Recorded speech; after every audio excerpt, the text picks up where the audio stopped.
నేను మాత్రం స్పష్టంగా మొన్న కొత్తగా రాష్ట్ర ప్రభుత్వం తనిఖీ మీద ఆదేశాలు జారీ చేయడం జరిగింది. వాటి మీద కొంత స్పష్టత ఇచ్చడానికి ప్రయత్నం చేస్తాం. రేవంత్ రెడ్డి గారు పరిపాలన గాడి తప్పినట్టుగా కనబడుతుంది. ఎందుకొరకంటే ఏ విషయం చూసినా కానీ అంత అస్తవ్యస్తంగా కనబడుతుంది.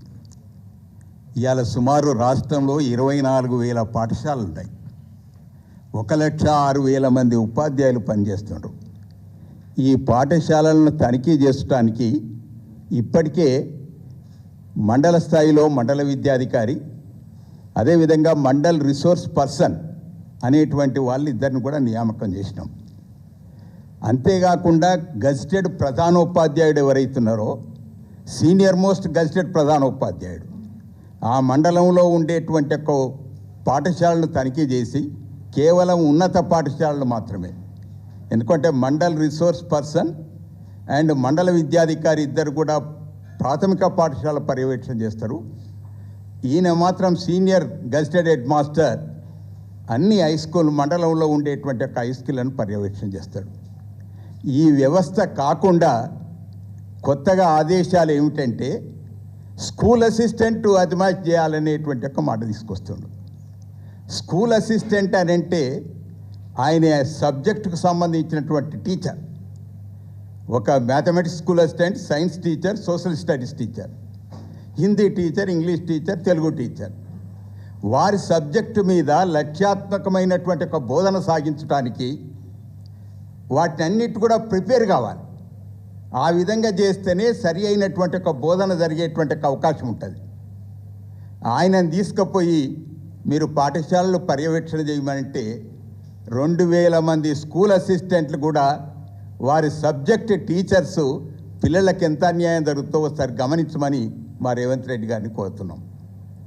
ఇటువంటి అనాలోచితమైనటువంటి ఆదేశాలు జారీ చేయటం వల్ల మా ఉపాధ్యాయుల్లో టక్కరయ్యేటువంటి ఒక ప్రమాదం ఉన్నది.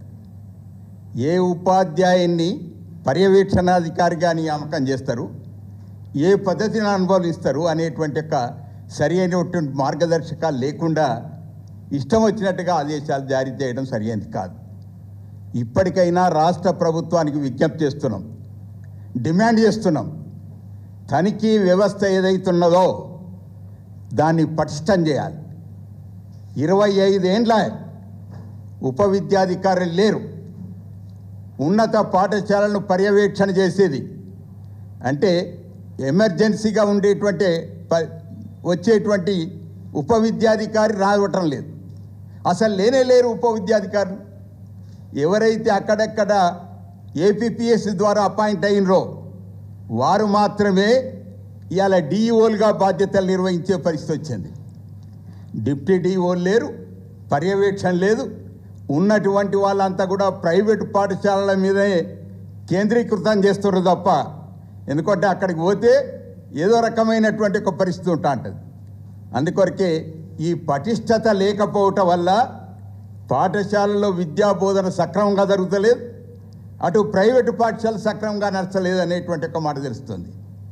మీరే చెప్పినారు నిన్న, ఇంజనీరింగ్ కాలేజీలు ఫీజులు పెంచుకునటానికి లేనటువంటి ఒక విధానాన్ని రూపకల్పన చేస్తున్నారు అనేటువంటి ఒక మాట మీరే చెప్తారు. కాబట్టి కింది ఏం జరుగుతుందో ఒకసారి ఆలోచన చేయాలి. ఆ విధంగా సరి అయినటువంటి అధికార వ్యవస్థ లేకపోవటం వల్లనే ఇదంతా అస్తవ్యస్తం జరుగుతుంది.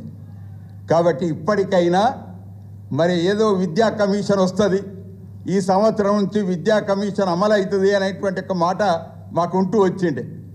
కానీ పాఠశాలలు ప్రారంభమై ఇంతవరకు విద్యా కమిషన్ రిపోర్ట్ రాదా, దాన్ని అమలు చేస్తున్నటువంటి ఊసే లేదా.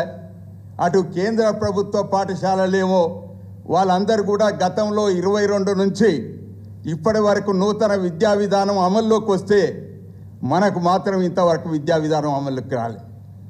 కాబట్టి రేవంత్ రెడ్డి గారు ఈ విద్యా విధానం ఏ విధంగా ఉండాలి, పాఠశాల తనిఖీ వ్యవస్థ ఏ విధంగా ఉండాలి అనేటువంటి దాని మీద మరి గజిటెడ్ ప్రధాన ఉపాధ్యాయులు సంతృప్తిగా లేరు, ఇటు టీచర్లు సంతృప్తిగా లేరు, ఇటు విద్యార్థులు సంతృప్తిగా లేరు. కాబట్టి ఇందరినీ సంతృప్తిగా లేనటువంటి యొక్క వ్యవస్థ తీసుకొచ్చి మీరు గాడి తప్పుతున్నట్టా లేదా అది మీరే ఆలోచించుకోవాల్సిందిగా విజ్ఞప్తి చేస్తున్నాం.